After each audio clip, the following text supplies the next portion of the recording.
سلام خدمت دوستان گل عزیز، مثل داوود هستم و با یه سوخت جدید. این سوخت عزیزان دل ببینید، این سوخت گرانول شده بلک پاور. خب سوخت جدید، اکسید آهن ازش داخلش استفاده شده. ویدیوشو براتون میذارم، ویدیوی ساخت ببین ویدیو ساخت بهترین باروتو براتون میذارم. از اون میتونید همچین گرانولای در بیارید که ببینید در فضای آزاد. الان من تستش میکنم، خودتون میبینید. ببینید در فضای آزاد چیکار میکنه.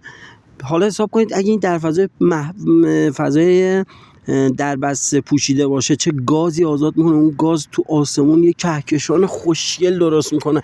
اینا گرانولای کهکشانی هن و فقط هم مثل داوود میتونه درستش کنه. شما هم میتونید دوست عزیز، فقط به شرط اینکه کانال منو دنبال کن. میریم بعد تستش. دوستتون دارم.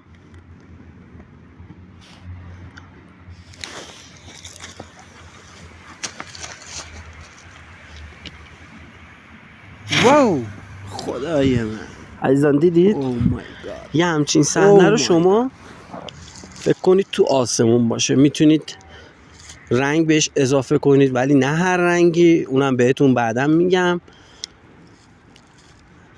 با هم میکس شن تو آسمون، رنگای قرمز، زرد، خوشگل. دوستان حمایت یادتون نره. به امید دیدار تا ویدیو بعدی.